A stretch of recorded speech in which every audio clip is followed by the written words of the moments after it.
मेव जयते, सत्य का हमेशा विजय होता है। इनका ध्रुव वाक्य क्या है कि सत्ता बंदूक की नली से निकलती है। ये इनका ध्रुव वाक्य है और वहां सत्ता शब्द का बहुत महत्वपूर्ण स्थान है। ये विकास के लिए नहीं है, अपने आइडियोलॉजी के अस्तित्व के लिए है, अपने आइडियोलॉजी के विजय के लिए है और आइडियोलॉजी को भोले भाले आदिवासियों में स्प्रेड कर सत्ता हासिल करने के लिए। यहां कोई विकास की बात नहीं है, इनका लोकतंत्र पर कोई विश्वास नहीं है।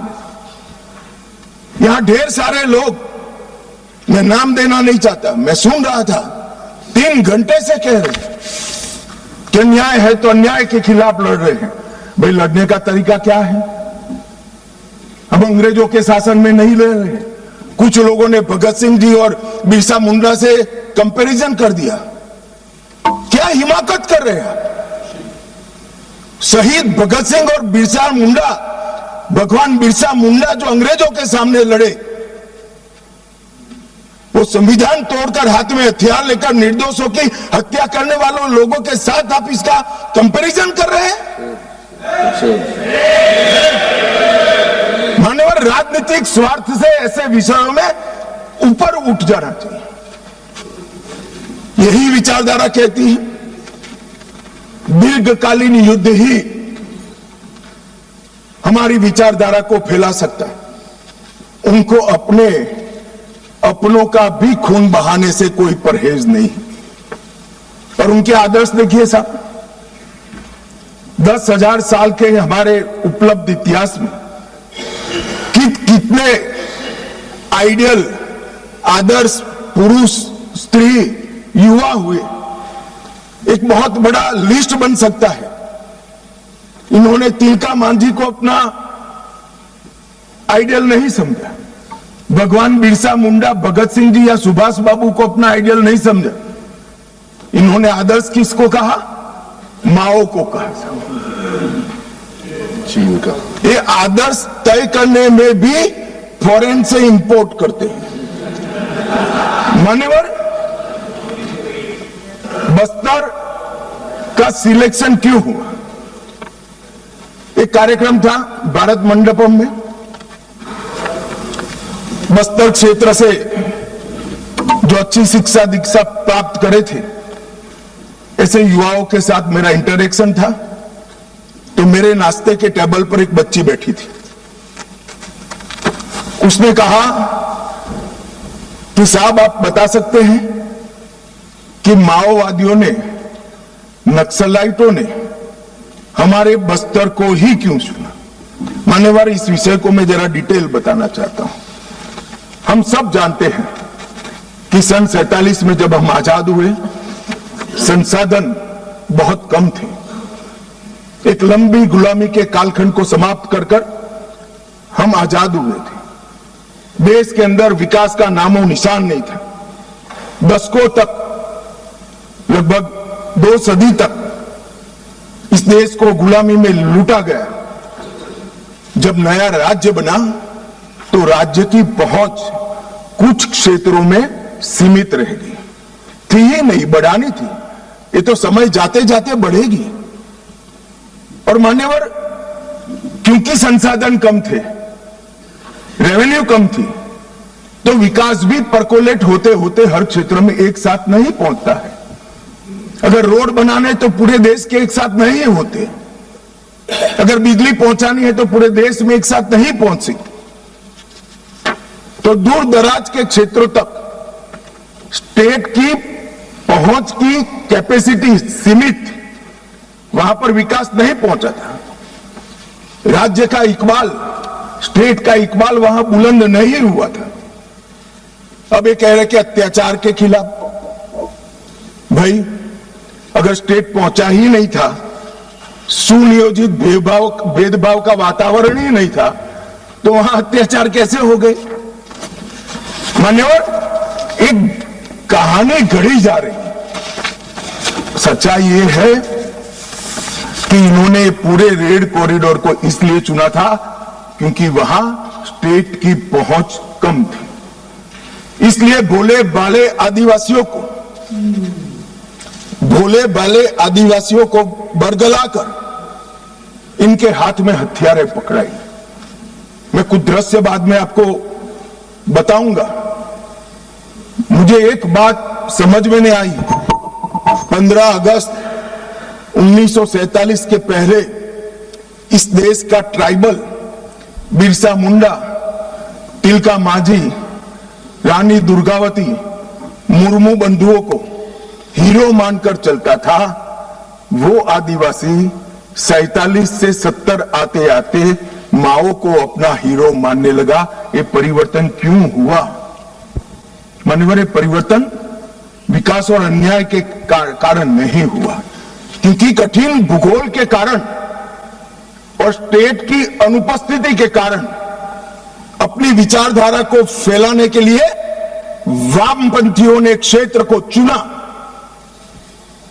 और भोले भाले आदिवासियों उन्होंने बरगलाना चालू किया, अपनी विचारधारा का अनुयायी बनाया। और थोड़ा आगे बढ़ने के बाद उनको लगा यहां तो अच्छा काम हो सकता है भाई, मगर ये पढ़ लिख जाएंगे तो हमारे साथ नहीं रहेंगे। स्कूलें जला दी, इनके बैंक अकाउंट खुल जाएंगे तो हमारे साथ नहीं रहेंगे। बैंकें जला दी, दवाखाने जला दिए और फिर कहे यहां विकास नहीं पहुंचा है। विकास को तो वामपंथी उग्रवादियों ने वो क्षेत्र में सालों तक नहीं पहुंचने दिया, जो अब नरेंद्र मोदी के शासन में वहां पहुंच रहा है, घर घर जा रहा है। गरीबी के कारण नक्सलवाद नहीं फैला, बल्कि नक्सलवाद के कारण इस पूरे क्षेत्र में सालों तक गरीबी रही। मान्यवर, मैं इसको और अच्छे तरीके से सदन के सामने रखना चाहता हूं। नक्सलवाद की जड़ें गरीबी और विकास से जुड़ी हुई नहीं है मान्यवर, वो वैचारिक है। मैं आज 60s के 4 क्षेत्र पढ़ना चाहता हूं। एक, नक्सलबाड़ी साक्षरता का दर 35% था। बस्तर साक्षरता का दर 23% था। सहरसा बिहार, जो नक्सलवाद से कभी प्रभावित नहीं हुआ, साक्षरता का दर 33% था। और बलिया यूपी का नक्सलवाद से सटा हुआ, सोनभद्र से सटा हुआ जिला, वहां पर भी साक्षरता का दर 31% है। तो चारों स्थानों पर साक्षरता का दर कमोबेश समान था। प्रति व्यक्ति आय नक्सलबाड़ी में 500 रुपया थी, सबसे ज्यादा थी चारों क्षेत्र में। बस्तर में 190 रुपया थी, सहरसा में 299 रुपया थी और बलिया में 374 रुपया थी। तो प्रति व्यक्ति आय भी चारों क्षेत्र में एक समान थी, मगर नक्सलवाड़ी और बस्तर में वामपंथी उग्रवाद पनपा और सहरसा और बलिया में नहीं, क्योंकि सहरसा और बलिया की भूगोल उनके अनुकूल नहीं थी। वहां घने जंगल नहीं थे, नदी नाले, छुपने की पहाड़ियां नहीं थी। हथियार लेकर अपनी मूवमेंट करने का, आदिवासियों को दबाने का, उनको जबरदस्ती अपनी आइडियोलॉजी के साथ जोड़ने की वहां पर अनुकूलता नहीं थी।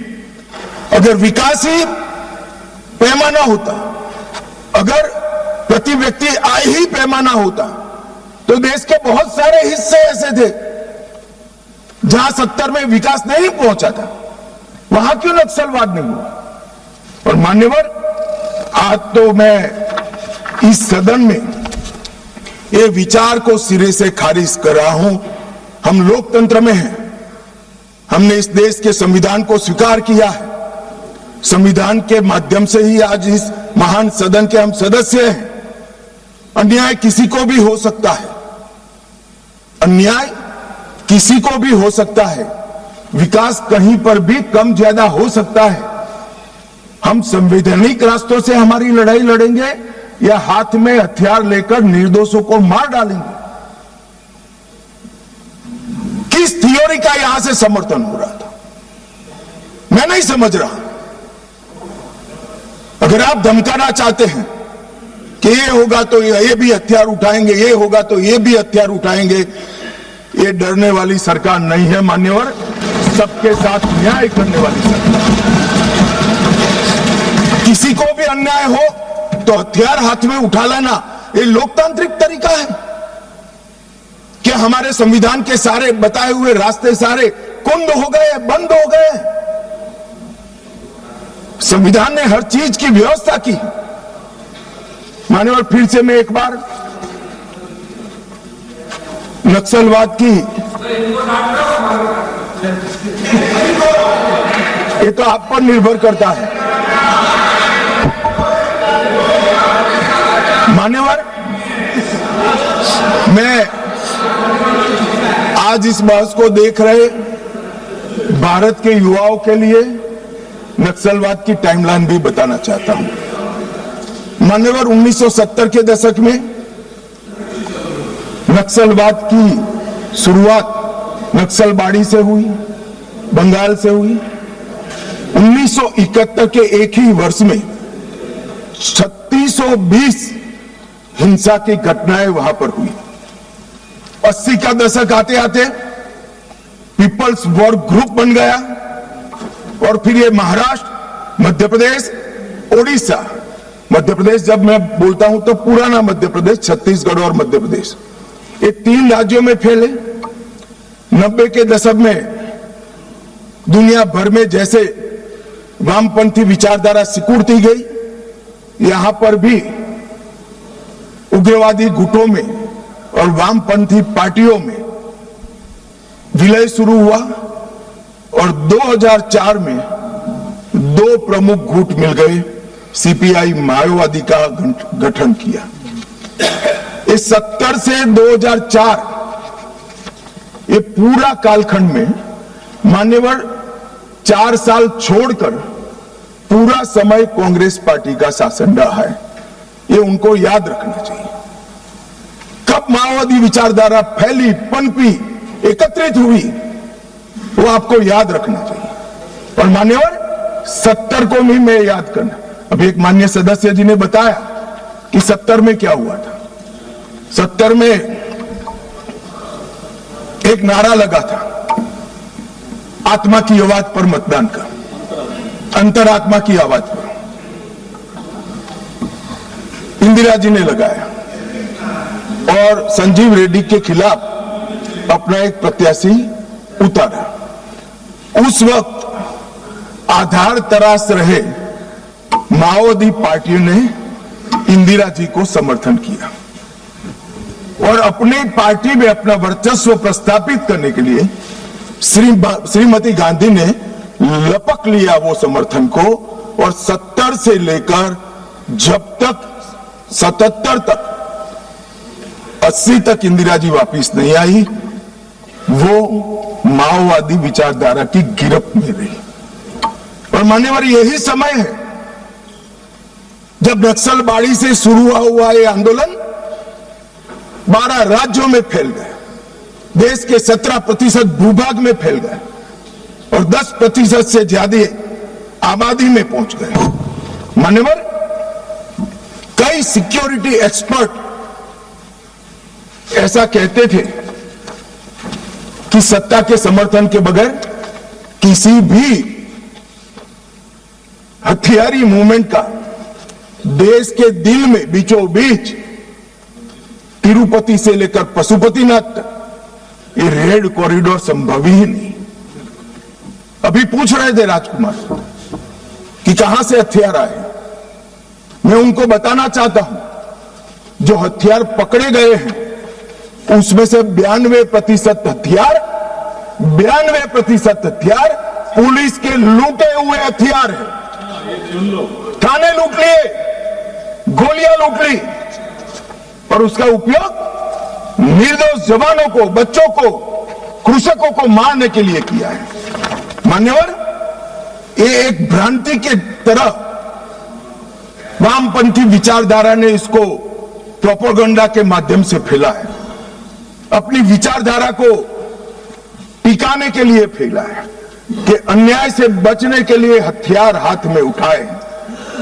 मगर मैं फिर से एक बार पूछना चाहता हूं, राज्य शासन और संविधान की वैधता को किसी भी अन्याय के अवेज में चुनौती दी जा सकती है क्या? अन्याय के खिलाफ लड़ने का हमारे संविधान ने रास्ता बनाया है, इसीलिए राजकुमार रोत यहां बैठे हैं, चुनाव लड़े इसलिए यहां बैठे हैं, वरना वो भी सरेंडर की लिस्ट में होते अगर हथियार लिया होता तो आपने, हाँ, इसीलिए कहता हूं यही रास्ता है। हमने आज जिस व्यवस्था के निर्मूलन की मैं बात कर रहा हूं मान्यवर, वो लोकतंत्र की जड़ों पर वार कर रही है। लोकतंत्र का मूल सिद्धांत है किसी भी समस्या का समाधान बहस से निकल सकता है, हथियारों से नहीं निकल सकता। और मान्यवर, इन्होंने इस देश में वैक्यूम खड़ा करने का प्रयास किया, स्टेट का वैक्यूम, सारी व्यवस्थाएं नष्ट कर गवर्नेंस का वैक्यूम, संविधान पर से श्रद्धा खत्म कर संविधान का वैक्यूम, और पुलिस थानों को जलाकर सिक्योरिटी का वैक्यूम खड़ा करने का प्रयास किया है। मैं आज इस मंच से देश की जनता को ये बताने आया हूं कि माओवादी हिंसा करने वालों के, नक्सलिज्म की हिंसा करने वालों का दिन लद गया है, अब सरकार के लंबा समय नहीं चलेगा। और कई देशों में हुआ है, कंबोडिया, पेरू, कोलंबिया, कई देशों के इतिहास इससे भरे पड़े हैं, भयानक रक्तपात हुआ है। हमारे यहां भी 20,000 लोग मारे गए। मान्यवर, ये एक वैचारिक लड़ाई, देश की जनता ने माओवादी उग्रवादियों को, वैचारिक लड़ाई है, माओवादी उग्रवादियों को अन्याय के खिलाफ हथियारों की लड़ाई मानने की गलती नहीं करनी चाहिए, क्योंकि वामपंथी विचारधारा अपना आधार खो बैठी, इसलिए सारे वामपंथी ऐसे येन केन प्रकारेण अलग अलग थियरी रचित कर अपने अस्तित्व को टिकाने में पड़ी। इनका एकमात्र एजेंडा है देश में वैक्यूम खड़ा करना, देश के असंतोष को, स्वाभाविक असंतोष को हथियारों के माध्यम से दिशा देना। स्टेट का वैक्यूम, गवर्नेंस का वैक्यूम, संविधान का वैक्यूम, सिक्योरिटी का वैक्यूम और रक्तपात, यही उनका उद्देश्य है जो अब सफल नहीं होगा। मैंने और कई सारे भोले भाले ग्रामीणों को एनिमी इन्फॉर्मर बताकर फांसी पर चढ़ा दिया। कौन सी अदालत ने फांसी पर चढ़ाया? इन्होंने जनता अदालत के नाम से एक फारस खड़ा किया, जहां ना कोई वकील है, ना कोई जज है, वो स्वयं बैठे हैं, वो स्वयं फैसले करते हैं और फांसी दे देते हैं। इसका जस्टिफिकेशन करते हुए मैंने तो सुना है, मैं आज नाम देना नहीं चाहता वरना यहां से खड़े हो जाएंगे। मान्यवर, इसका जस्टिफिकेशन नहीं हो सकता। इस देश में संविधान का राज है, फैसला संविधान द्वारा, सरकारों द्वारा रचित अदालतों में ही हो सकता है। और अगर किसी को अन्याय हो गया तो उसके ऊपर त्रिस्तरीय न्यायिक प्रणाली है। उन्होंने पैरेलल गवर्नमेंट चलाई, गवर्नेंस का वैक्यूम कैसे चला? पैरेलल गवर्नमेंट चलाई। छत्तीसगढ़ के बस्तर में उनका होम मिनिस्टर होता था, उनका न्याय मंत्री होता था, उनका लूटे हुए अनाज को बांटने वाला खाद्य और आपूर्ति मंत्री होता था। एक जनता ने सरकार के नाम से एक भ्रांति खड़ी करी और मान्यवर, विकास की योजनाओं को इन्होंने रोकने का काम किया। इन्होंने संविधान और न्याय व्यवस्था को निशाना बनाकर संविधान का वैक्यूम खड़ा करने का, कोई चुनाव न लड़े, मतदान नहीं होने देंगे, सरपंच कोई नहीं होगा, तहसील पंचायत, जिला पंचायत का सदस्य नहीं होगा, विधायक वो चाहते हैं वो ही जीत कर आएंगे।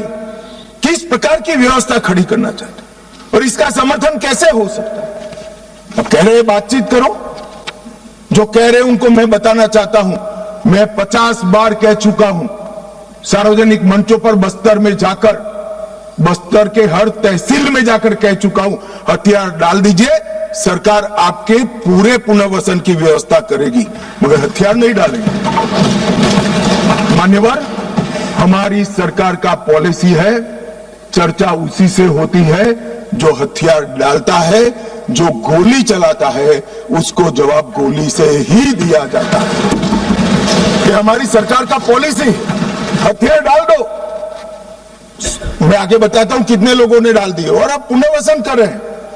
और मान्यवर, इसका नतीजा यह आया कि 70 से 26 तक यहां ये चलता रहा। कई ऐसे हमले हुए, जहानाबाद का हमला, 1000 आर्म्स नक्सलियों ने सीआरपीएफ के कैंप को और जेल को कब्जे कर अजय कानू समेत 389 कैदियों को मुक्त कराकर ले गए। आंध्र ओडिशा सीमा पर दर्जनों स्कूलों और इंफ्रास्ट्रक्चर की सुनियोजित विनाश किया। हर ठेके में 20% का जनता ना टैक्स डालते रहे। मान्यवर, 70 ट्रकों में झारखंड में एक साथ आग लगा दी, 11 बोगियों में मालगाड़ी में एक साथ आग लगा दी और वार्षिक वसूली उनकी जनता ना टैक्स की, इनके ही सेक्रेटरी का जो कंप्यूटर मिला है, इसके हवाले से कह रहा हूं, 240 करोड़ रुपया थी। मान्यवर, 240 करोड़ रुपया। और इसको कैसे जस्टिफाई कर सकते, किस तरह से जस्टिफाई करते? मान्यवर, मैं आज ये नक्सलवाद मूल कहां से आया, परंतु हमारे देश के लिए वो किसी भी प्रकार से ऐसी स्थिति ही नहीं थी कि जहां इस प्रकार के साम्यवादी विचारधारा, लेफ्टिस्ट विचारधारा का पनपना हो पाए।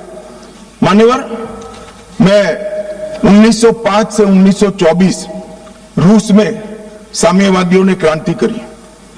1914 के युद्ध में रूस की आर्थिक हालत बहुत बिगड़ गई और वहां पर भूख, महंगाई, अव्यवस्था, और 1905 में खूनी रविवार की घटना ने जनता का विश्वास शासन के प्रति तोड़ दिया और उसने 17 की क्रांति की नींव तैयार की। और मान्यवर, मजबूर होकर निकोलस द्वितीय ने गादी छोड़ दी। वहां पर एक वैक्यूम खड़ा हुआ और वैक्यूम को भरने के लिए वहां पर लेनिन की अध्यक्षता में साम्यवादी सरकार आई। इसी तरह से चीन में एक अव्यवस्था खड़ी हुई। करोड़ों किसानों गरीबी और भूखमरी से जीवन जी रहे थे और 1921 में कम्युनिस्ट चीनी पार्टी की स्थापना हुई। माओ उनके नेता बने।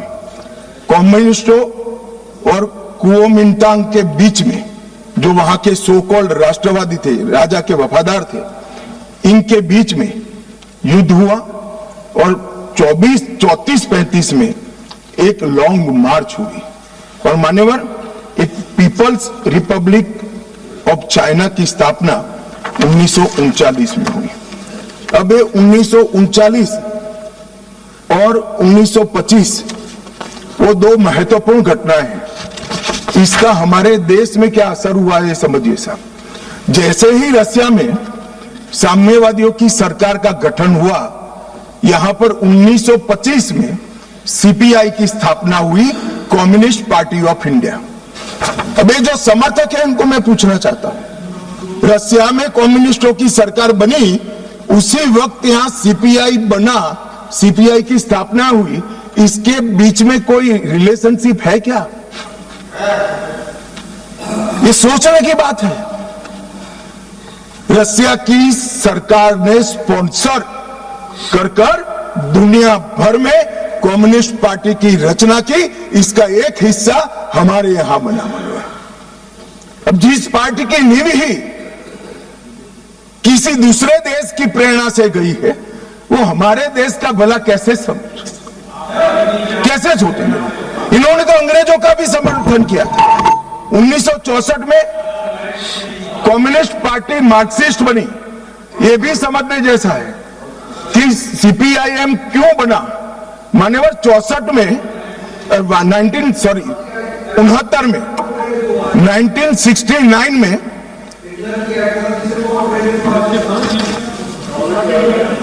हो गया, बोलूं? यार मुझे उकसाओ मत, आज मैं तय कर आया हूं, पूरी बात बताऊंगा। मान्यवर, 1964 में सीपीआईएम बना। यह भी समझना पड़ेगा कि सीपीआई थी, फिर सीपीआईएम क्यों बनी। मान्यवर, 1964 में सोवियत रशिया और चीन के बीच में झगड़ा हुआ, तो दोनों साम्यवादी राष्ट्र के अंदर अलग अलग विचारधारा की साम्यवादी सरकारें आई। जैसे अलग अलग विचारधारा की आई, तो यहां पर चीन की भी एक समर्थित पार्टी सीपीआई मार्क्सिस्ट खोल दी, जो अभी बोल रहे थे, अपने अमराराम जी बोल रहे थे। मान्यवर, ये दोनों पार्टियां कम्युनिस्टों की, एक रशिया में जब क्रांति हुई तब हुई, और एक रशिया के चीन के बीच मतभेद हुआ तब हुई। इसके बाद 69 में संसदीय राजनीति का विरोध करने के लिए, मेरी बात ध्यान से सभी लोग सुने, आपके माध्यम से मैं देश को भी कहना चाहता हूं, 1969 में सीपीआई एमएल मार्क्सिस्ट की स्थापना हुई। इसका उद्देश्य कोई विकास का वैक्यूम बनना नहीं था, कोई अधिकारों की रक्षा नहीं था। उसके संविधान में उद्देश्य था संसदीय राजनीति का विरोध कर सशस्त्र क्रांति करना, जो रशिया और चीन में कर चुके थे। मगर यहां राजाशाही नहीं बची थी, अंग्रेज यहां था नहीं, यहां संविधान से चलने वाली एक लोकतांत्रिक सरकार बन गई थी। फिर क्यों संसद का विरोध? चुनाव लड़ते, जीत कर आते, अपनी बातों को लोगों को मनवाते, मगर वैसे तो कोई बात सुनेगा नहीं। इसलिए सशस्त्र क्रांति, क्रांति कई प्रकार की होती है। वैचारिक क्रांति होती है, कुछ लोगों ने गीतों लिखकर क्रांति की है, महात्मा जैसे लोगों ने अहिंसक क्रांति करी थी। इन्होंने सशस्त्र क्रांति और दूसरा संसदीय राजनीति का विरोध करना, ये दो उद्देश्यों के साथ सीपीआई मार्क्सिस्ट बना, और मान्यवर यही आज के माओविस्ट है। ये मूल समझे बगैर अन्याय अन्याय अन्याय अन्याय रटे जा रहे। भाई, अन्याय के लिए नहीं बनी है, हमारी संसदीय राजनीति का विरोध करने के लिए, संसद का जिसका आप सदस्य हो, इसका विरोध करने के लिए बने।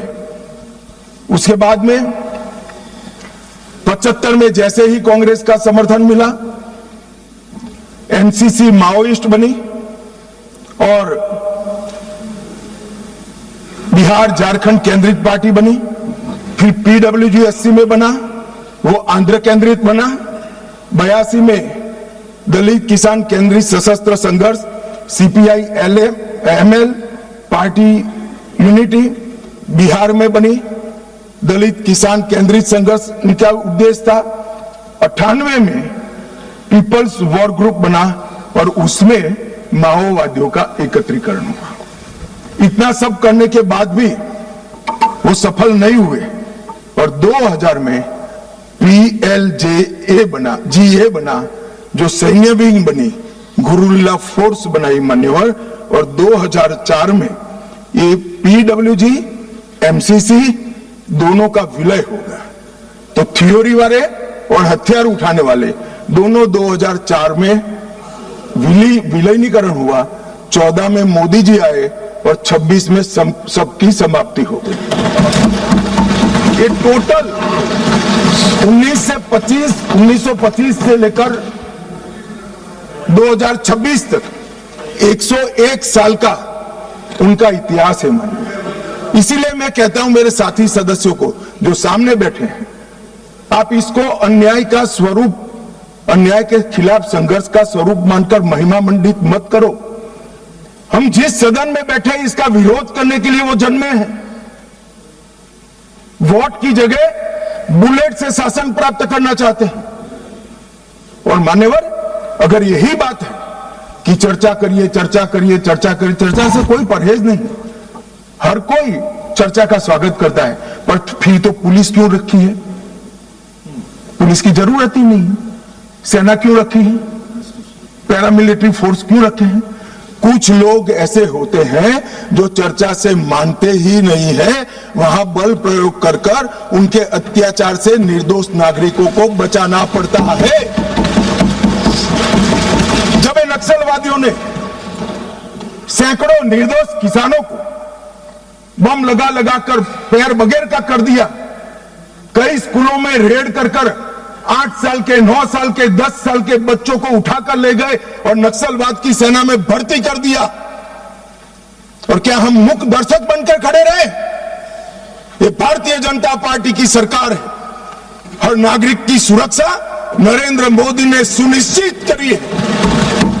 जो भी अन्याय करेगा नागरिकों के साथ, समझा तो ठीक है मान्यवर, वरना फोर्स इसी के लिए बनाई गई है। इसका उपयोग भी होगा, परिणाम भी आएगा, और आज आ भी गया है। मान्यवर, मैं जो इनके समर्थन में, जिनको पॉपुलर लैंग्वेज में अर्बन नक्सल कहते हैं, वो बुद्धिजीवी भाइयों को सवाल करना चाहता हूं। मैंने 6 दिन से लगभग 2000 आर्टिकल निकाले, सारे बुद्धिजीवी भाइयों ने लिखे हुए। मेरे पास इसका पूरा जिस्ट भी है। ये सभी आर्टिकलों में सभी आर्टिकल हथियार उठाकर घूमने वाले माओवादियों के साथ चर्चा करो, वो न्याय के लिए लड़ रहे हैं, उनको मारना नहीं चाहिए, इनके प्रति सिंपैथी होनी चाहिए, सरकार विकास जल्दी करे, इस प्रकार के। एक भी आर्टिकल जो 8 साल का अबूझ बच्चे को उठा ले जाकर हाथ में हथियार पकड़ा दिए, इसकी मां के लिए नहीं है। मान्यवर, एक भी आर्टिकल अपने गांव से खेत में जाते हुए किसान का पैर उड़ गया और पूरा जीवन दिव्यांग बन गया, इसकी सिंपैथी के लिए नहीं है। 5000 से ज्यादा सिक्योरिटी फोर्सेस लड़ते लड़ते शहीद हो गए, उनकी विधवाओं के लिए एक भी आर्टिकल नहीं है, इनके अनाथ बच्चों के लिए एक भी आर्टिकल नहीं है। आपकी मानवता संविधान तोड़कर हथियार लेकर घूमने वालों के लिए ही है। इनके हथियारों से जो नागरिक मारे जा रहे हैं, इनके लिए आपकी मानवता नहीं है। मानवता के दोहरे चरित्र को मैं स्वीकार नहीं करता मान्यवर। ये मानवतावादी नहीं है, नक्सलियों के समर्थक है। अगर मानवतावादी होते तो वो किसान का पैर उड़ गए, इसकी भी चिंता होगी। वो अबूझ बच्चे से इसका बचपन छीन लिया, इसकी भी चिंता होती। मान्यवर, वो हाथ में हथियार लेना नहीं चाहते, गरीबों के हाथ में हथियार दिलाकर अपनी विचारधारा को, अपनी आइडियोलॉजी को पनपाना चाहते हैं, मगर उनके भी दिन लग गए हैं। स्पष्टता से सुन लीजिए, ये पूरे देश में अब जागरूकता आई है। और क्या हुआ है? पूरा देश आज सुन रहा है, पूरा देश आज समझ रहा है। मान्यवर, मैं आज एक और बात बता दूं। किसी सदस्य ने जिक्र किया सलवा जुड़म का, और कांग्रेस के नेता और सारे लोग, मैं नाम देना नहीं चाहता वरना फिर से खड़े हो जाएंगे। मान्यवर, सलवा जुड़म का जजमेंट जो है, इसका पक्ष लेते हैं। मान्यवर, सलवा जुड़म की शुरुआत 2005 में राज्य समर्थित, मतलब सरकार समर्थित जन आंदोलन के रूप में हुई। आदिवासी युवाओं को एसपीओ बना गया, जिसको कोया कमांडो कहते थे, और उनको ये जो आतंक फैलाते थे, इनके सामने लड़ने के लिए ट्रेनिंग दी गई। मान्यवर, एम्बुश की रणनीति जो अपना रहे थे, इसके खिलाफ उसी प्रकार की रणनीति अपनाने का निर्णय हुआ। अब मैं ये पूछना चाहता हूं कि सलवा जुड़म की शुरुआत किसने की? मान्यवर, किसी बीजेपी के कार्यकर्ता ने नहीं की थी।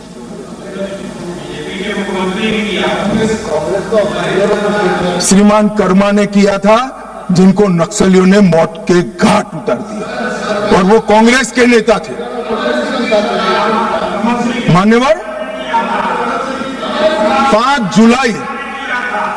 जुलाई 2011 को सर्वोच्च अदालत ने नंदिनी सुंदर और अन्य लोगों ने एक विवाद दायर किया और सुप्रीम कोर्ट ने जस्टिस सुदर्शन रेड्डी के नेतृत्व में तय किया कि नक्सलियों के खिलाफ राज्य की ये लड़ाई गैर कानूनी है और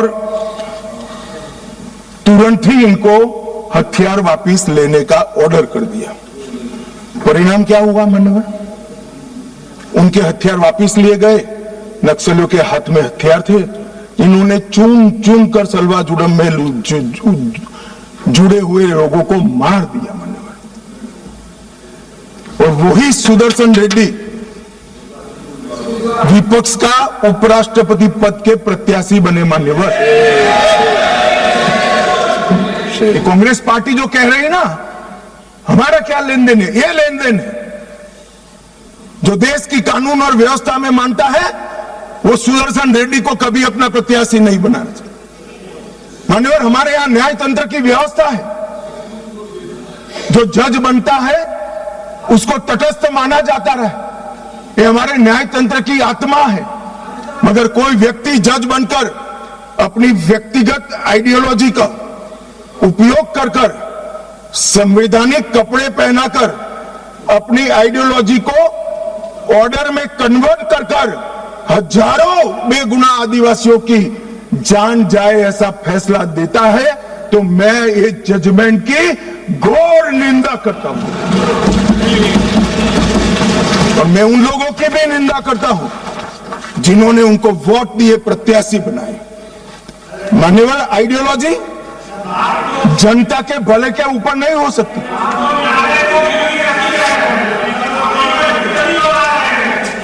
मान्यवर, आइडियोलॉजी कभी अबूझ आदिवासियों की सुरक्षा के ऊपर नहीं हो सकती। आइडियोलॉजी जनता के भले से ऊपर नहीं हो सकती। मान्यवर, ये कह रहे हैं विकास नहीं है, विकास नहीं है। 2014 के पहले का मैं बोलूंगा तो फिर से हो हल्ला करेंगे, मगर 14 के बाद का तो बोलने का मुझे अधिकार है मान्यवर, क्योंकि हमारी पार्टी की सरकार है। हमारे नेता के नेतृत्व में, नरेंद्र मोदी जी के नेतृत्व में सरकार चल रही है मान्यवर। 2014 के बाद ये पूरे क्षेत्र में 17,589 किलोमीटर सड़कें बनाने का मंजूरी दिया है, जिसमें 12,000 किलोमीटर सड़कें बन चुकी हैं। ये विकास की बात करें, वो इसलिए हो रहा है कि धीरे धीरे धीरे नक्सलवाद समाप्त हो रहा है। वरना वहां सड़कें नहीं होती थी, आईडी गाड़ देते थे, ट्रकों को जला देते थे, और लगभग 20,000 करोड़ रुपया खर्च हो चुका है। 20,000 करोड़ रुपया। मोबाइल टावर लगभग 5,000 मोबाइल टावर 6,000 करोड़ के खर्चे से हम लगा चुके हैं मान्यवर। वहां पर दूरसंचार पहुंचेगा तो ये दुनिया के साथ जुड़ेंगे, देश के साथ जुड़ेंगे, विकसित भारत के साथ जुड़ेंगे मान्यवर। 2 अन्य योजनाओं में और 8,000 4G टावर बनाने का हुक्म नरेंद्र मोदी जी ने किया है। बाद में दिल्ली जितनी ही कनेक्टिविटी छत्तीसगढ़, महाराष्ट्र और तेलंगाना के आदिवासी क्षेत्र में होगी।